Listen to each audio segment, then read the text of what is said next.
देखिए लगातार नरेश मीणा का आंदोलन से पीछा नहीं छूट रहा है। अब फिर डुंगरी बांध का आंदोलन चालू देखो, लेकर अभी जा रही है।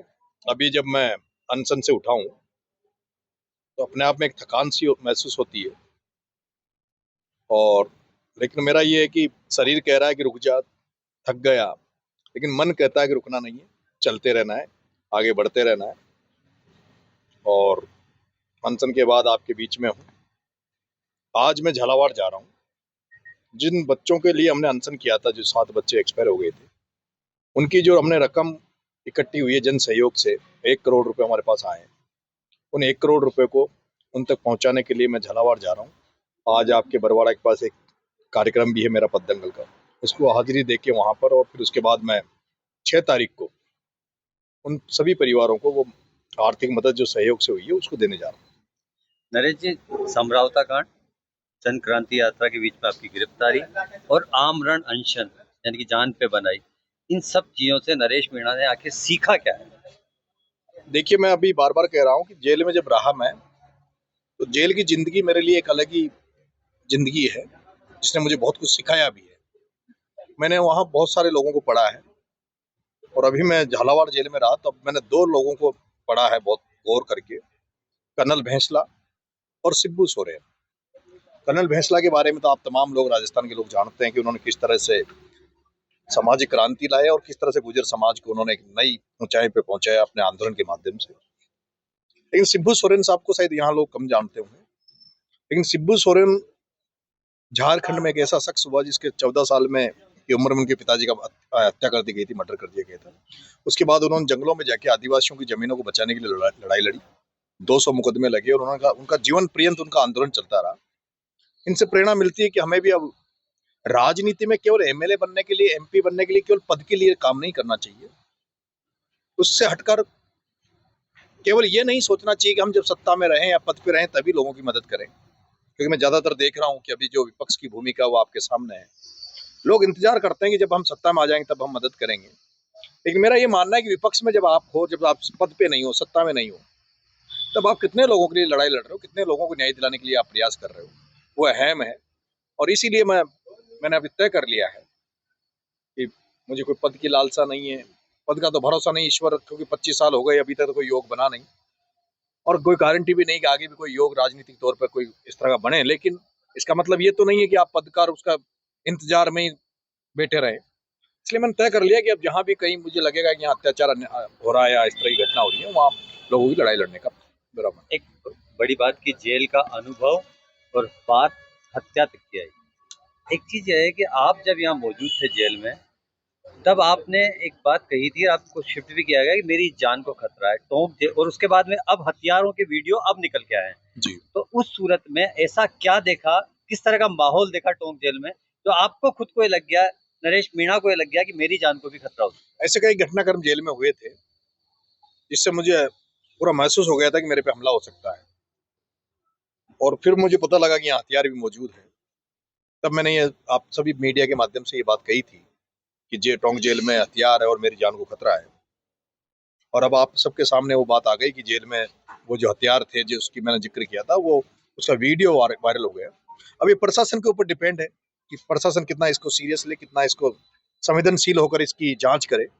मैं तो चाहता हूं कि नीचे तक जाकर इसकी जांच हो, जो भी लोग दोषी हैं। तो सबसे बड़ा आज सवाल इस बात का है, क्योंकि यहाँ के राजेश मीणा एसपी ने कहा है कि वीडियो साल भर पुराना है। वीडियो 2 साल पुराना है या 5 साल पुराना है, वीडियो टोंक जेल का है। वीडियो 2 साल 5 साल पुराना है, लेकिन वीडियो टोंक जेल का है। मुद्दा सबसे बड़ा ये है कि अब क्या पुलिस प्रशासन उस कट्टे को बरामद करेगी या नहीं करेगी। और वो कट्टा अभी वर्तमान समय में वो कट्टा कहाँ है, सबसे मेरा सवाल ये है कि इसलिए मेरा ये प्रशासन से है कि जल्द से जल्द, क्योंकि जनता इंतजार कर रही है और मैं अभी इसलिए कुछ नहीं कह पा रहा हूँ। मैं देख रहा हूँ, वेट कर रहा हूँ कि प्रशासन अभी कितना इसमें संवेदनशील होकर इस मामले को सामने लाएगा। अगर प्रशासन सामने नहीं लाता है तो फिर मैं वापस से। है। वो जो दो वीडियो में शख्स नजर आ रहे हैं, दो, जी, आपके समय भी वो रहे होंगे, देखा है आपने अजी क्या एक हुआ? एक लड़का तो जो दीपक मेनारिया है, वो तो मेरे साथ एक हमें जिस सिंगल बैरिक में रखा गया था उसमें मेरे साथ रहा है। किस तरह का रवैया था उसका? वो लोग देखो, उनकी जो लाइन है वो क्रिमिनल लाइन है, उन पर कई मुकदमे हैं इस तरह के, लेकिन मेरे रिश्ते उनसे दोनों से ठीक थे, क्योंकि मैं तो किसी को वहाँ जो मुलजिम आते हैं सब लोग मेरे से बात करते थे, लेकिन वहीं से पता लगा जब अब मुझे ये भी पता लगा आज कि उसमें जो निर्दोष कर्मचारी हैं जेल में, जिनका इस पूरे मूवमेंट से कोई लेना देना नहीं है, जो साफ सुथरे थे, जिन्होंने वहां पर जिन पर किसी तरह का कोई दाग नहीं था, उन पर इसकी गाज गिराई जाने वाली है, और जो लोग दोषी थे, जो लोग इसमें शामिल थे, उनको बचाने का प्रयास चल रहा है। मैं अभी इसमें ज्यादा टिप्पणी इसलिए नहीं करूंगा क्योंकि सारी चीजें क्लियर हो जाने के बाद अगर दोषियों को बचाया गया और निर्दोष लोगों को इसमें फंसाया गया तो फिर मैं टॉक की धरती पर आंदोलन, बिल्कुल टॉक की धरती पर प्रशासन के खिलाफ लड़ाई लड़ेंगे। नरेश जी, जेल के अंदर हथियार बार बार की चेकिंग, हर महीने कलेक्टर एसपी चेक करते हैं, जो भी उनका सिस्टम है, 3 महीने का जो भी बार बार जेल चेक की जाती है, तो फिर उस चेकिंग में डीजी जेल देखिए, अब मैं आपसे खुलासा कर रहा हूँ जेल को, जेलों में जो अधिकारी जाते हैं चेक करने, चाहे वो किसी भी डिपार्टमेंट का अधिकारी हो, वहाँ हर डिपार्टमेंट के अधिकारी कैदियों की बंदियों की सुविधा के लिए जाते हैं, उनकी कोई उनके साथ गलत नहीं हो, लेकिन सारे के सारे अधिकारी जो जेलों में जाते हैं वो एज ए पर्यटक की नजर में जाते हैं। वहाँ वो ऐसे जाते हैं जैसे कोई पिकनिक मनाने वो जेलों में जा रहे हो। जेलों में वो जब जाते हैं तो परेड लगाई जाती है, सब बंदियों को खड़ा कर दिया जाता है ताकि उनसे शिकायतें जानी जाए, लेकिन जब भी जेलों में जांच होती है, चेकिंग होती है, उसके पहले 15 मिनट पहले अलर्ट मोड पर जेल को कर दिया जाता है, कह दिया जाता है किसी के पास भी कोई अवैध सामग्री है उसको जमा करा दो या गायब कर दो, जांच आने वाली है। जब पुलिस का एसपी जब जेल में छापामारी करने अपने क्वार्टर से रवाना होता है, उसके पहले जेल में सूचना पहुंच जाती है। मैं कहना चाहता हूँ कि वहां इतना दबाव दिया जाता है, जो परेड में अगर कोई बंदी ने अगर गलती से भी ये कह दिया कि हमें खाना अच्छा नहीं मिल रहा है या हमें ये मिल रहा है, उसके साथ जो टॉर्चर होता है वहाँ, उन चार दीवारी की खबरें बाहर नहीं आती है। मैं जानना चाहता हूँ, बूंदी जेल में भी मैं रहा, बूंदी जेल में जो मशीनें दी हुई है खाना बनाने की, वो आज भी जंग खाए पड़ी है, वहाँ आज भी जंग खानी पड़ी है। एक बार वहाँ जो जेल के आईजी साहब जो कोटा के दौरे पे थे, तो उस समय वो उन मशीनों को झूठ मूठ आधे घंटे के लिए चालू किया गया ताकि कहीं आईजी आ जाए और देख नहीं ले, और आज भी अभी वर्तमान में, लेकिन कौन जा रहा है जेल में? कोई नहीं जा रहा। और ये तो मैं पहला शख्स हूँ जो जेल के लिए कुछ बोल रहा हूँ, नहीं तो वहां तो बोलते नहीं है। मैंने मीडिया से भी कहा, आपसे भी कह रहा हूँ, टोंक जेल में रोज के 10 बंदी बंद होते हैं, 10 बंदी छूटते हैं एवरेज। आप 10 बंदी जो फ्री होते हैं, जो छूट के जेल से बाहर आते हैं, उनसे जाके इंटरव्यू लो, आपको पूरी हकीकत पता लग जाएगी जेलों में किस तरह का सिस्टम है, किस तरह का नरक बना रखा है। 300 रुपए जेलों में खाने की डाइट के रूप में मिलते हैं, लेकिन मुझे नहीं लगता 50 रुपए की डाइट दी जाती है। और अभी इसलिए जब मैंने टोंक जेल के बारे में, बूंदी जेल के बारे में आपके मीडिया के सामने अपनी बात रखी, तो जब मुझे अभी जेल में, झालावाड़ जेल में रखा गया, मुझे 40 दिन रहा मैं जेल में, एक दिन भी सिंगल डे मुझे दूसरे बंदियों से नहीं मिलने दिया। मुझे सिंगल 40 दिन एक सेल्स में रखा गया, सेल्स में, जहां मुझे किसी से मिलने इसलिए नहीं दिया गया क्योंकि मेरे पास उस जेल की सूचनाएं आ जाए।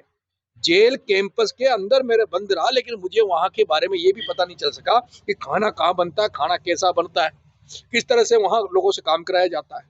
जेल पे एक मैं डायरी लिख रहा हूँ, जेल डायरी, वो लॉन्च करेंगे, उस समय मैं बताऊंगा किस तरह की जेल के हालात है।